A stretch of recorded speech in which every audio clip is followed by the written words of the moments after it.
Hey family, I just want to give a word of advice. Women, dear women, I am you, you are me. Said it 1,000 times. We have a lot of similarities because we are female. When you meet a man, don't dive in head first. I was told that I did too much when I met a man, right? As far as talking and letting them in. Because intimacy can be shared in different ways. And I was always oversharing, running my mouth about certain things. Now, a male friend of mine told me, he said, you present a challenge to a man if you meet them and you're telling them, I'm celibate, so I'm not going to have sex with you. So if that's what you're looking for, you better keep it moving. He was kind of mocking me, but I like talking to men because they make valid points. He was telling me what a man thinks when they see a woman like me. They're attracted to me. And then we get to talking and I say something like that. He said, all you're doing is presenting them with a challenge because they're going to figure they're going to try anyway. He said, you don't have to tell them that. What he was saying is, let them get to know you and see who you are. See your personality, see your character. They might not, they're going to think about sex because they're a man. And he was like, it's natural, but they won't confront you that way because they're going to have respect for you. But don't say those things at the moment you meet a man. And I'm like, okay, that was good advice. And then I had a friend who was like, you'll be offering too much information. Meaning, also telling them, oh, I'm celibate. Not just that, but giving information about my past relationships too soon. She was like, they don't need to know all of that. And man, this was years ago that I got these two bits of advice from these two separate friends of mine, right?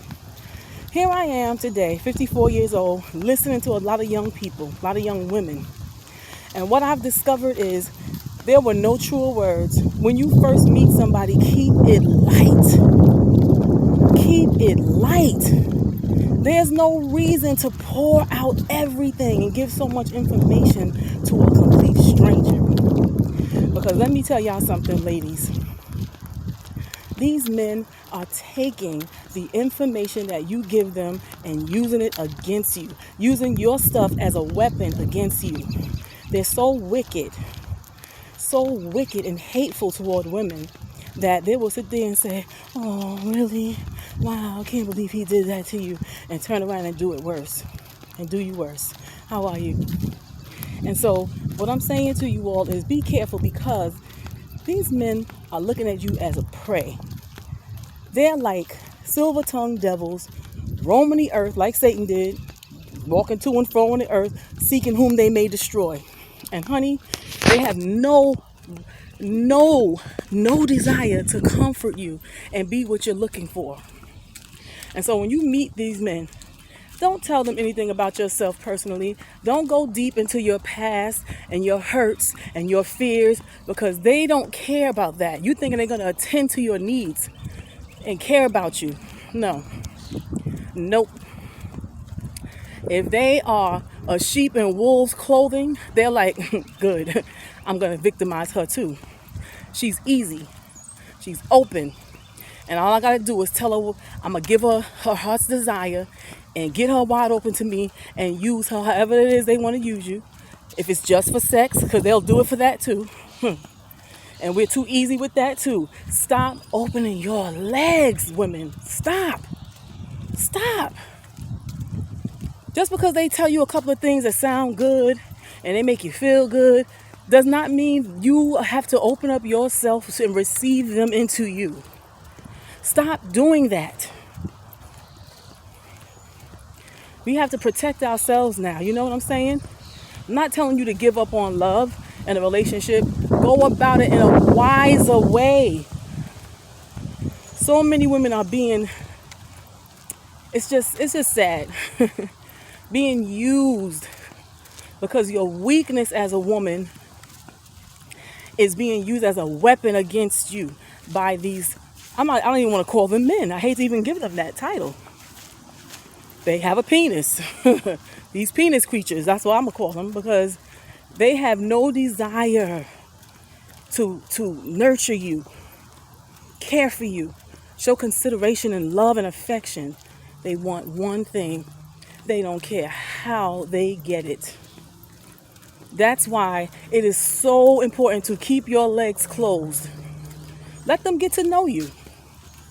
Like my friend said, if they get to know you and they see who you are and they vibe with you, they get to literally like you, actually like you, perhaps they'll fall in love with you.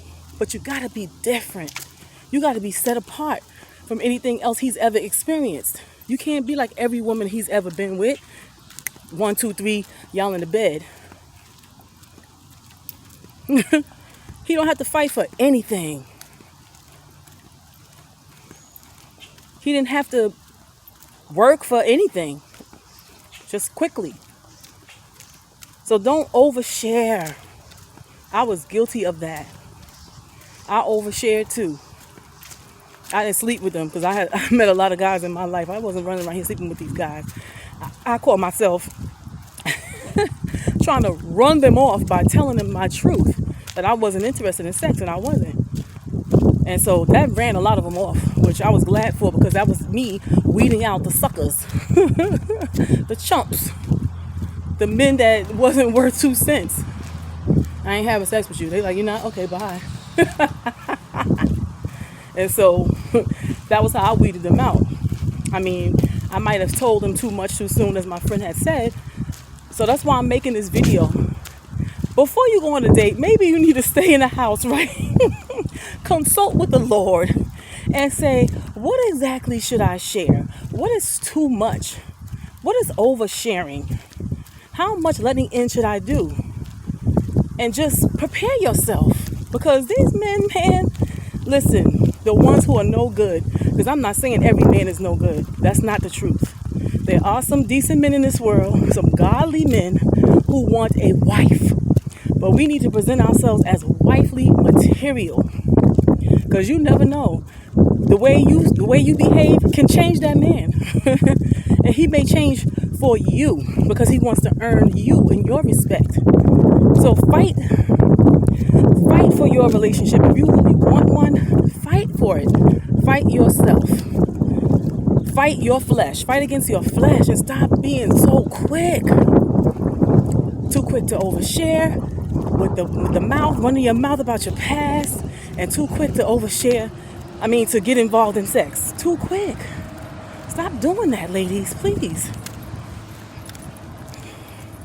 Hurting yourself. Ooh, this walk is getting to me. I love it. That's right. Make me lose my breath. Make me lose my breath. Ooh, heart rate getting up there. A lot of hills. It's very hilly here. I love it. Give me a good workout. But yes, ladies, I'm tired of hearing about the hurt.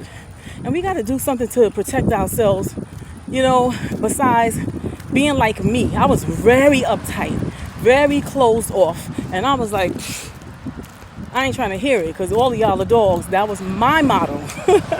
I lived that way for 14 years. Sure did. And I felt safe until somebody said something to me that made me open up. And I'm going to share that with y'all because it was deep. It was a deep moment.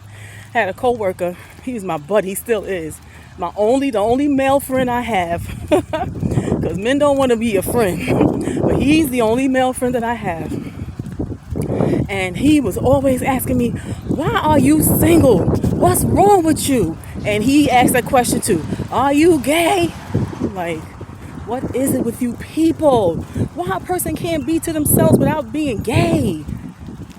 Such a silly question. Such a silly thing to say. If I was that, then I would be with a woman. Again, God forbid. But come on. That was the question. So then he said, so then you tell me why you single. Why you don't have no man? What about your church? There's no single men in there around your age? I was like, nope. They're either too young or too old, and the older ones are married. He was like, I can't believe that. What kind of church you go to? I'm like, it's ridiculous. As if there's a whole bunch of men in church. A lot of times, a lot of men weren't even in church. It was mainly women. We were always the majority.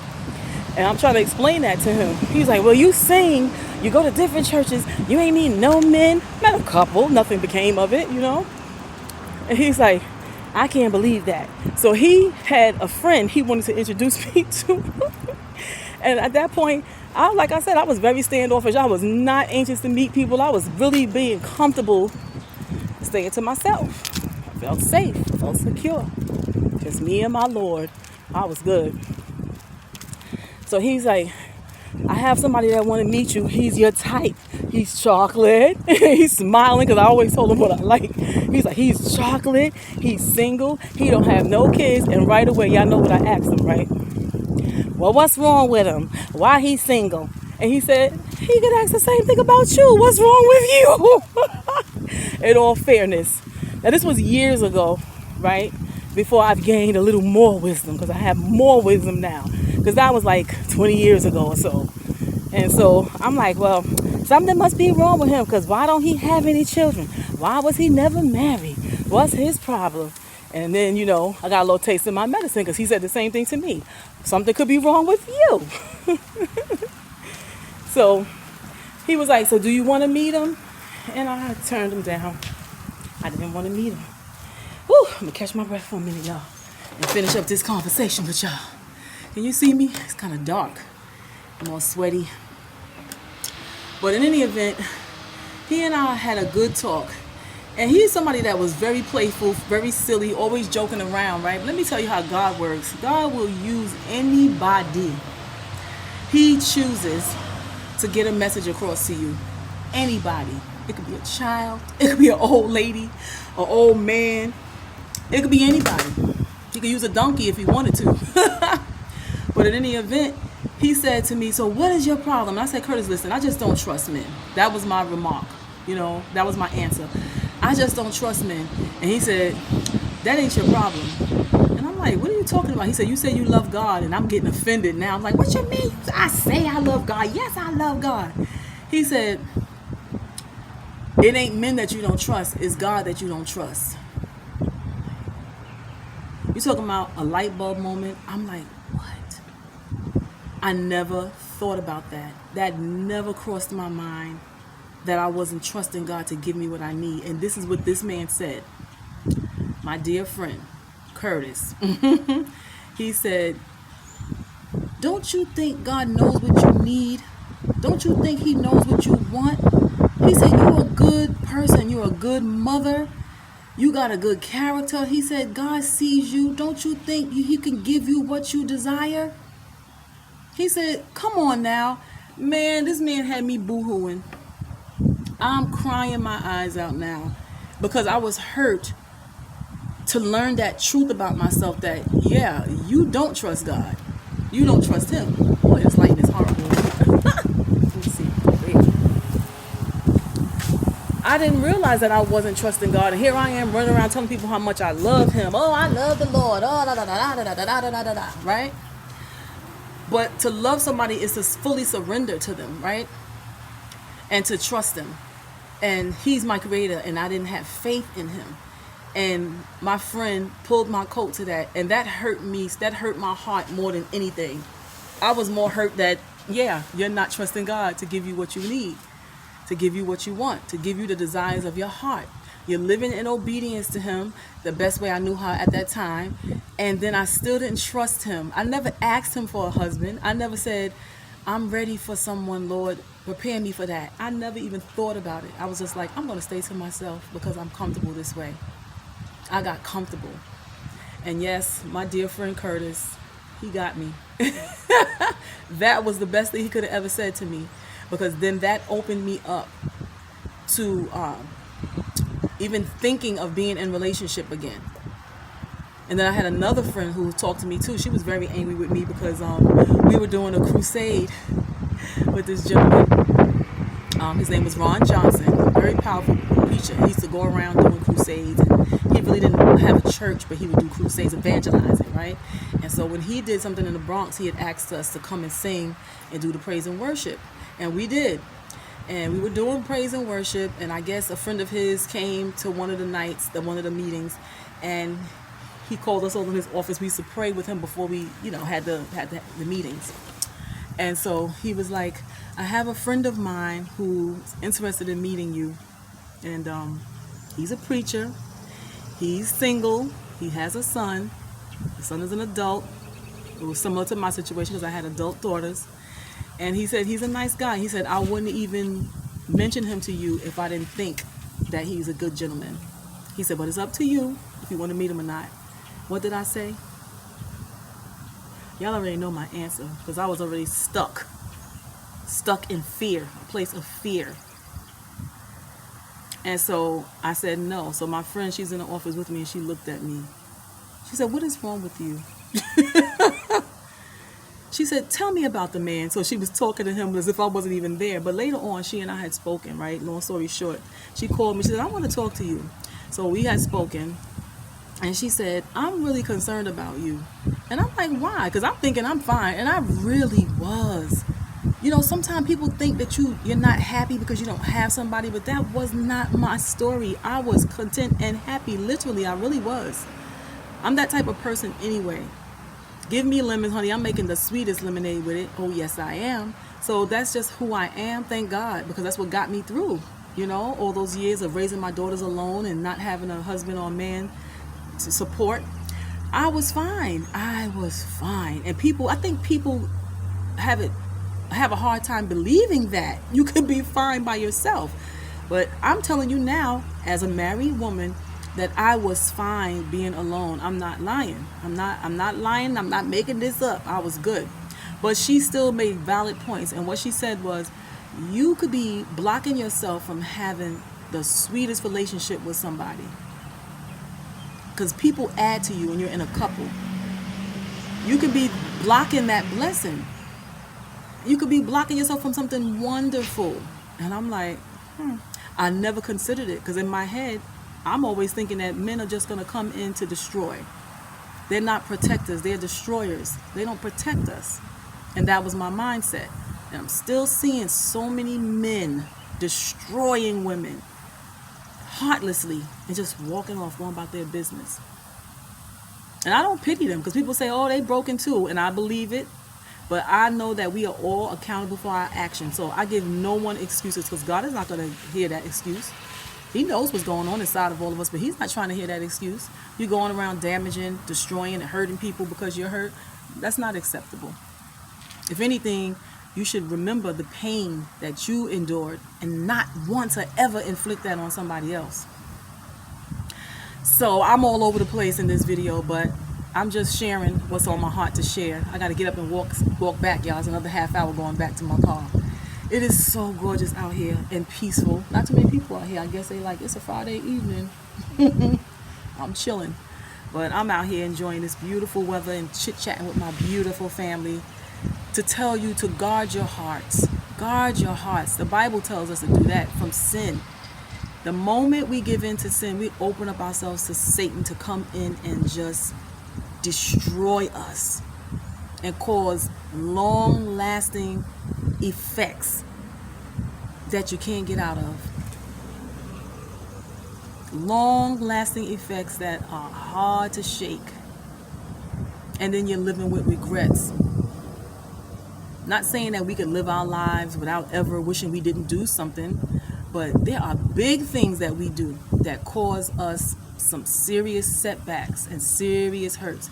So guard your hearts, guard yourself, women. And it's not that I'm not caring for you men as well, because I love men. I love you all. Yes. Women doing dirty things too. I made a video about that. But from what I see, in this view here, from this view I'm looking out at, a lot of men are hurting women. A lot of men are hurting women, and women are moving too fast. Don't give too much of yourself too soon. Your body nor your backstory. They don't need to know that. It's too soon. Your favorite color, what do you like to do for fun, your hobbies, the books you read. I mean, keep it light. Get to know each other. Laugh a little bit. Joke around with each other. Get to know each other before you go deep. I'm done, family. I gotta go. Love you. Peace, love, and blessings.